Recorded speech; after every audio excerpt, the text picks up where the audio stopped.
आज हम nuclear and particle physics का एक इम्पोर्टेंट टॉपिक करने जा रहे हैं जिसका नाम है लिक्विड ड्रॉप मॉडल। तो लिक्विड ड्रॉप मॉडल में हुआ क्या था कि जो हमारा न्यूक्लियस है उसको हमने कंपेयर किया था हमारी स्फेरिकल शेप की लिक्विड ड्रॉप से। तो कुछ सिमिलरिटी आई थी, कुछ डिसिमिलरिटी आई थी। तो अभी वन बाय वन इनको डिस्कस कर लेते हैं। The liquid drop model of the nucleus was developed by N. Bohr, Wheeler and Frenkel in 1937। ये तीन बंदों ने मिलके काम किया था इस पे, एन बोहर, व्हीलर एंड फ्रेंकेल ने। In this model, the nucleus is considered as a spherical drop of an incompressible super dense nuclear fluid in which the nucleons move just like molecules in the liquid। कि इस model के according क्या था, nucleus को किससे किया था, spherical drop से किया गया था कंपेयर। और जो हमारे मॉलिक्यूल होते हैं लिक्विड के जैसे ड्रॉप में जो मॉलिक्यूल होते हैं उनको कंपेयर किया गया था कि वो ऐसे मूव करते हैं जैसे न्यूक्लियॉन्स मूव करते हैं। Nucleons is that proton and neutron. The basic consumption in the liquid drop model are, कि जो इसके पीछे की जो अवधारणाएं थी, जो इसने कॉन्सेप्ट दिया, इसके पीछे जो भी इन्होंने रीजन लिया था भाई ऐसा क्यों है, तो वो अब हम डिस्कस कर लेते हैं। First one is that the nucleus consists of an incompressible matter in the radius r is equal to r naught a की power 1/3, where r is equal to 1.2 to 1.5 and 10 raised to power -15 meter। a is the mass number। कि क्या माना था कि जो nucleus होता है वो क्या होता है कि उस मैटर की तरह होता है जिसका रेडियस क्या होता है, आर नोट ए की पावर 1/3, वेयर आर नोट की रेंज दे रखी है हमें, और ए की वैल्यू एक क्या होता है हमारे पास मास नंबर होता है। फिर इसके अकॉर्डिंग ला क्या निकला कि R is directly proportional to A की पावर 1/3। अब ये क्या होता है सभी न्यूक्लियाई के लिए क्या है हमारा वैलिड है, इसको आगे यूज भी करेंगे इस रिलेशन को। Mass of any nucleus proportional to its volume, hence all nuclei have the same concentration of nucleons, thus we have। कि क्या होता है कि न्यूक्लियस अगर हम बात करें, मास की बात करें न्यूक्लियस की, तो प्रोपोर्शनल होता है उसके वॉल्यूम के। तो इसीलिए क्या होता है कि जो न्यूक्लियाई होती हैं उनकी उनमें जो न्यूक्लियॉन्स की वैल्यू होती है, न्यूक्लियॉन्स कितने होते हैं, नंबर ऑफ न्यूक्लियॉन्स, वो क्या होते हैं सेम होते हैं, क्योंकि एक इसके डायरेक्टली प्रोपोर्शनल है हमारा mass of any nucleus is directly proportional to volume. तो N is the concentration, N क्या है इधर कंसंट्रेशन, हमने कंसंट्रेशन निकाला mass number by divide by volume.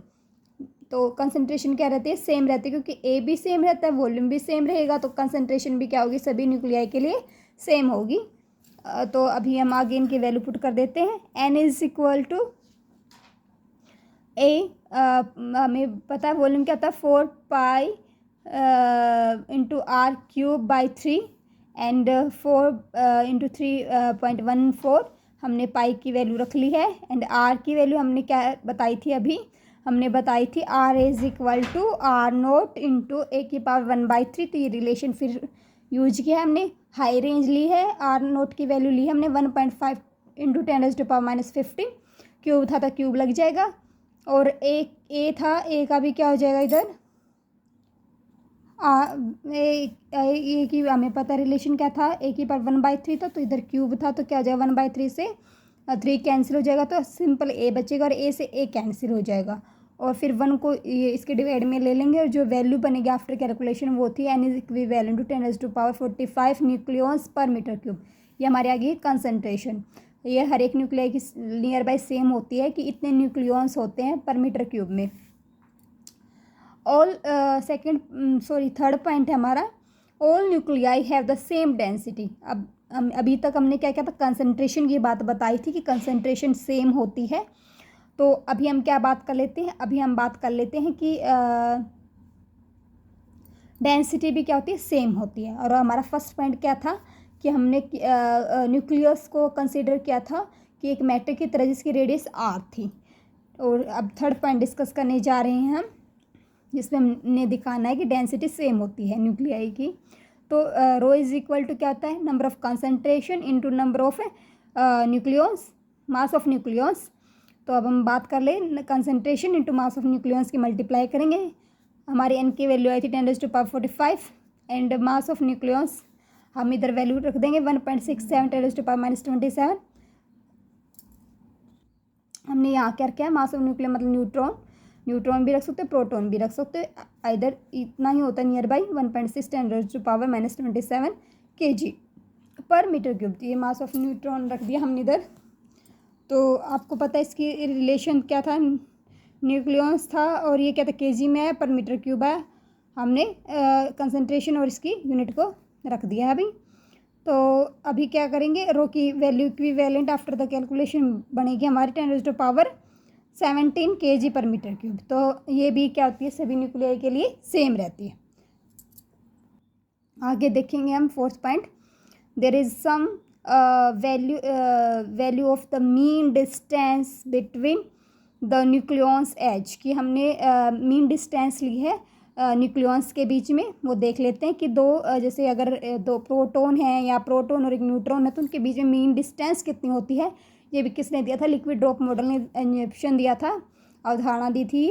तो डेल्टा की वैल्यू होती है हमारे पास, डेल्टा क्या है, ये वेरिएशन है बीच में, मीन डिस्टेंस है। तो 3 × √V/A, वेर V क्या है, वॉल्यूम, A क्या है, मास नंबर। तो अब हम क्या कर लेंगे, इनकी वैल्यू रखने के बाद हमारे पास जो आफ्टर कैलकुलेशन वैल्यू बनती है डेल्टा की, वो बनती है हमारे 2 × 10⁻⁻15 मीटर। ये क्या आती है हमारे पास, मीन वैल्यू आती है, मेन डिफरेंस आता है बिटवीन टू न्यूक्लियस। अब फिफ्थ पॉइंट देख लेते हैं हम, the nuclear force is identical for all nucleus, कि जो जितने भी न्यूक्लियस होते हैं, आपको पता कि एक जो हमारे बात करें मॉलिक्यूल में बहुत से एटम होते हैं। तो एटम के विद रिस्पेक्ट हर एक में एक न्यूक्लियस होता है। तो हर एक न्यूक्लियस में जो न्यूक्लियर फोर्स होता है जिससे बाइंड अप रहते हैं न्यूक्लियस, वो क्या होता है, सेम होता है सभी में। अगर मॉलिक्यूल सेम है तो उसमें जो एटम होंगे वो भी सेम होंगे, तो जो न्यूक्लियस में न्यूक्लियर फोर्स होगा वो भी क्या होगा, सेम होगा। द न्यूक्लियर फोर्स सैचुरेट होता है, मतलब बैलेंस होता है, ना कि कम ज़्यादा होएगा तो हमारा सिस्टम शेप ही नहीं ले पाएगा। तो ये क्या है कि हमारा फोर्स भी क्या होता है, सैचुरेट होता है। सेवन्थ पॉइंट की बात कर लेते हैं हम, the nucleus can be represented as a crystalline aggregate of the nucleus, कि हम न्यूक्लियस को क्रिस्टलाइन एग्रीगेट से जो न्यूक्लियस का होता है उससे रिप्रेजेंट कर सकते हैं न्यूक्लियस को। अब हम लेते हैं सिमिलरिटी, कि हमारी जो अब हमने ली है, हमने माना लिक्विड ड्रॉप मॉडल के अकॉर्डिंग लिक्विड ड्रॉप के साथ हमने कंपेयर किया है न्यूक्लियस को। तो उसके साथ देख लेते हैं भी ड्रॉप के साथ हमारी क्या सिमिलरिटी बनी है। तो हम क्या करेंगे, similarities between liquid drop and nucleus of an atom, कि इसमें क्या क्या सिमिलरिटी देखी गई। ये इस मॉडल को मतलब इससे क्या जाएगा, एप्लीकेशन इन सिमिलरिटी से तो पता चलेगी हमें। The attractive nuclear force near the nuclear surface is similar to the surface tension force on the surface of liquid drop, कि जो लिक्विड ड्रॉप होती है उसके जो सरफेस पे जो हमारा फोर्स लगता है सरफेस टेंशन, वो सिमिलर था जो हमारे न्यूक्लियर सरफेस पे जो न्यूक्लियस होते हैं जो उन पे लगता है, वो क्या पाया गया, सेम नेचर का पाया गया। तो ये हमारी क्या होगी, लिक्विड ड्रॉप में और न्यूक्लियस में सिमिलरिटी हो गई। सेकेंड पॉइंट है हमारा, the nucleons in a nucleus behave like molecule in the liquid drop, कि जो न्यूक्लियस होते हैं न्यूक्लियस में ऐसे मूव करते हैं या बिहेव करते हैं जैसे कि हमारी लिक्विड ड्रॉप में मॉलिक्यूल्स करते हैं। And third one point is that the density of nuclear matter does not depend on its volume is that R and A, की डेंसिटी है जो हमारी न्यूक्लियर मैटर की बात करें तो वो डिपेंड नहीं करती वॉल्यूम पे। इसका मतलब क्या है, आर और ए पे डिपेंड नहीं कर रही। Similarly the density of liquid is independent on the size और वॉल्यूम ऑफ ड्रॉप। ऐसे ही सिमिलरली क्या होता है, लिक्विड का भी जो वॉल्यूम होता है, डेंसिटी होता है वो किस पे इंडिपेंडेंट होता है, साइज और वॉल्यूम पे। तो ये भी एक हमारी सिमिलरिटी होगी न्यूक्लियस एंड लिक्विड ड्रॉप में। एंड फोर्थ वन पॉइंट देख लेते हैं अब हम। The emission of nuclear radiation from nucleus, की जो हमारी न्यूक्लियर रेडिएशन निकलती है न्यूक्लियस से, वो क्या होती है, एनालोगस होती हैं। Is analogous to the emission of molecules from the liquid drop during evaporation. कि इवापोरेशन में जैसे मॉलिक्यूल निकलते हैं हमारे लिक्विड ड्रॉप से, वो सिमिलर होता है जब हमारी न्यूक्लियर रेडिएशन निकलती है न्यूक्लियस से, उसके नियर बाई सिमिलर होता है, एनालोगस होता है, एनालॉगी होता है। The constant binding energy per nucleon is analogous to the constant latent heat of vaporisation of liquid. जब वेपराइजेशन करते हैं और जो हमारी लेटेंट हीट होती है वो किसके साथ एनालॉग होती है, वो न्यूक्लियस की बात करें तो बाइंडिंग एनर्जी होती है जो पर न्यूक्लियस कि कितना उनके बीच में जो बाइंडिंग है वो होती है, जो पर न्यूक्लियन वो उसके इक्विवेलेंट होता है या उसके एनालॉगी होता है। तो ये अभी सिमिलरिटी में हम लास्ट पॉइंट पे आ गए हैं। लास्ट पॉइंट हमारा, the internal energy of the nucleus is analogous to the internal thermal vibration energy of the molecule of the liquid drop.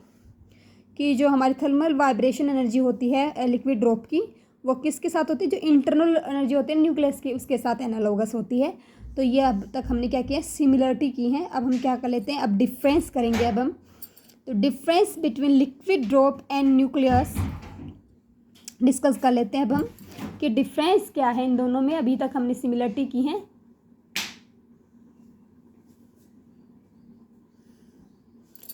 The molecules of liquid drop attract each other at a distance larger than the dimension of the electron cells and repel strongly when distance smaller than the size of the electron orbit। कि जो हमारी liquid drop की बात करें तो जो हमारे liquid drop में जितने मॉलिक्यूल्स होते हैं ना, वो क्या करते हैं, अट्रैक्ट करते हैं। अगर इलेक्ट्रॉन सेल के डायमेंशन से डिस्टेंस क्या हो जाती है, ज़्यादा हो जाती है तो अट्रैक्ट करते हैं, और इलेक्ट्रॉन ऑर्बिट की साइड से अगर डिस्टेंस कम हो रहती है तो क्या करेंगे, रिपेल करते हैं। बट द न्यूक्लियर फोर्स, जो न्यूक्लियर फोर्स की बात करें, हम न्यूक्लियस की बात करेंगे अब हम। But the nuclear force are attractive with in the range of 0.4 to 2 Fermi and repulsive for the distance of 0.4 Fermi between the nucleons। कि जो अगर क्या होती है हमारे पास 0.4 to 2 की फर्मी तक की अगर रेंज रहती है हमारे न्यूक्लियंस के बीच में तो अट्रैक्टिव रहते हैं, अदरवाइज 0.4 रहती है तो रिपल्सिव होते हैं। तो रेंज देखो, रेंज बदल गई ना, उसमें हमने के लिए इलेक्ट्रॉन ऑर्बिट लिया रिपल्सिव के लिए, और अट्रैक्टिव के लिए लिया था इलेक्ट्रॉन सेल के डायमेंशन, और इसमें हमारी क्या है, रेंज ही आ गई, फर्मी में आ गई हमारी न्यूक्लियस के केस में। तो ये क्या होगी, इनमें डिसिमिलरिटी हो गई। सेकेंड पॉइंट देख लेते हैं हम। The motion of molecules in liquid drop is of classical nature but motion of nucleons in nucleus is of quantum nature. की जो हमारे अगर मॉलिक्यूल्स की बात करें हमने अभी सिमिलरिटी में भी तो क्या था हमने कि मॉलिक्यूल्स है ना वो ऐसा बिहेव करते हैं जैसा कि न्यूक्लियॉन्स बिहेव करते हैं न्यूक्लियस में। बट एक डिसिमिलरिटी ये आई है कि जो मोशन है हमारी मॉलिक्यूल्स में वो क्लासिकली नेचर होता है, हम क्लासिकली डील करते हैं उसको। बट जो हमारी मोशन होती है न्यूक्लियॉन्स के न्यूक्लियस में उसका क्वांटम मैकेनिकल नेचर होता है, उसको क्वांटम मैकेनिकली ही डील किया जा सकता है। The average kinetic energy of molecules in the liquid drop is equivalent to 0.1 electron volt and de Broglie wavelength is 5 × 10⁻⁻11.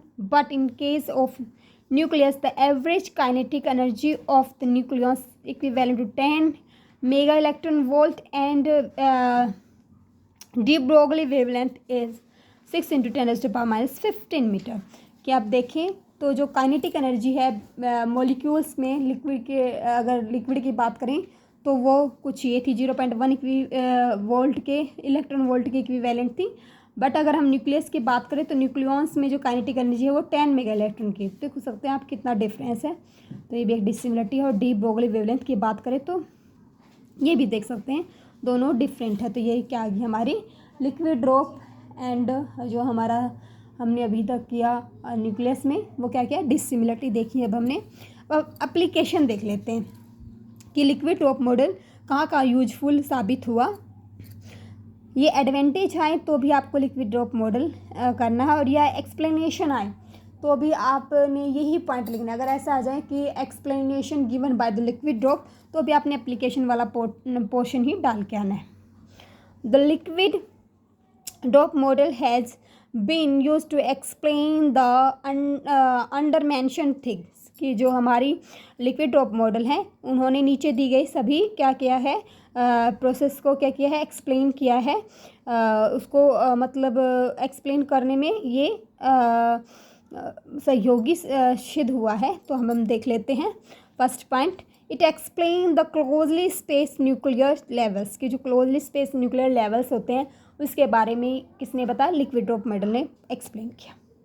Second one is that the nuclear fusion of heavy nuclei, जो टूटते हैं ना आपस में, हैवी न्यूक्लियाई स्मॉल न्यूक्लियाई में टूट जाते हैं, उसको न्यूक्लियर फ्यूजन बोलते हैं। तो वो भी किसने एक्सप्लेन किया, वो भी क्या लिक्विड ड्रॉप मॉडल ने। जैसे लिक्विड ड्रॉप मॉडल ने क्या माना था कि लिक्विड की तरह होता है न्यूक्लियस, तो न्यूक्लियस भी क्या होता है टूटता है। हैवी न्यूक्लियाई क्या होते हैं टूटते हैं, स्मॉल न्यूक्लियाई में ऐसे क्या होता है बूंद होती है जो पानी की बूंद, उसमें भी तो मॉलिक्यूल्स होते हैं, वो भी तो बिखर सकती है। तो ऐसे इसने एक्सप्लेन कर दिया था ये। Formation of Bohr's compound nucleus in nuclear reaction, की जो फॉर्मेशन होती है बोहर कंपाउंड की न्यूक्लियस रिएक्शन में, वो भी किसने एक्सप्लेन कर पाया, लिक्विड ड्रॉप मॉडल ने। Explain the terms involve in semi empirical formula for the nuclear mass. एक सबसे मतलब आप बड़ी इसकी एप्लीकेशन देख सकते हो कि इसने सेमी इम्पेरिकल फॉर्मूला दिया था। तो सेमी इम्पेरिकल फॉर्मूला दिया तो जाहिर सी बात है जितनी भी टर्म आई हैं इसके फॉर्मूले में इन्वॉल्व हुई हैं वो किसने एक्सप्लेन की हैं, लिक्विड ड्रॉप मॉडल ने। और जो सेमी इम्पेरिकल फॉर्मूले से क्या आती है हमारी बाइंडिंग एनर्जी, तो बाइंडिंग एनर्जी भी किसने दी है, लिक्विड ड्रॉप मॉडल ने। हम क्या लिखेंगे fifth point, the explain the nuclear binding energy of nucleons but does not explain discontinuities in binding energy with N and Z. कि जब हम बात करें कि बाइंडिंग एनर्जी की तो किसने दिया, लिक्विड ड्रॉप मॉडल ने, पर ये एक्सप्लेन करने में क्या हो गया, असफल रहा कि जब बाइंडिंग एनर्जी होती है वो डिसकंटिन्यूटी कैसे हो जाती है जब किसके साथ, एन मतलब number of neutron and Z mean atomic number. Determine the nuclear charge radii, की जो न्यूक्लियर चार्ज रेडियाई है उसको भी इसने डिफाइन किया। इट एक्सप्लेन अल्फा डी की एनर्जी, इसने अल्फा डी की एनर्जी को भी बेखूबी से बताया। The nuclear splitting for beta D के की न्यूक्लियर स्टेबिलिटी को भी एक्सप्लेन किया। अब लिमिटेशन की भी बात कर लेते हैं, limitation of liquid shell model की ये क्या क्या नहीं दे पाया। तो एक जाहिर सी बात है लिक्विड ड्रॉप मॉडल हमारा शेल के बारे में नहीं बता पाया, वो कौन देगा, हमारा शेल मॉडल। तो जो भी इसकी लिमिटेशन रही है उनको रिमूव करेगा हमारा next model is that shell model. Shell model is also important, liquid shell model और जो हमारे लिक्विड ड्रॉप मॉडल, इधर सेल मॉडल लिख रखा है भाई, ड्रॉप लिख देना, लिक्विड ड्रॉप मॉडल और सेल मॉडल क्या है, दोनों ही इम्पोर्टेंट हैं इस यूनिट में से। The liquid drop model while useful understanding some nuclear phenomena has limitation including its inability to fully explain nuclear cell effects, magic number and the behavior of light nuclei and its crude approximation of pairing। की जो pairing है, stability है, magic number आए थे हमारे 2 8 इस type से, और जो हमारे आते हैं कि जो सेल्स में हमारे इलेक्ट्रॉन्स एग्रीगेट्स में भी मूव करते हैं, तो वो हमारा लिक्विड सेल मॉडल नहीं एक्सप्लेन कर पाया था, उसको करेगा हमारा उसको मूव करेगा हमारा shell model, nuclear shell model जो नेक्स्ट आएगा। तो ये आज का हमारा कंटेंट था लिक्विड ड्रॉप मॉडल। अगर आपको कंटेंट समझ में आया हो और हेल्पफुल रहे आपके लिए तो प्लीज़ चैनल को सब्सक्राइब भी कर दीजिएगा अभी तक नहीं किया है तो, और वीडियो को शेयर एंड लाइक कीजिएगा। Thank you.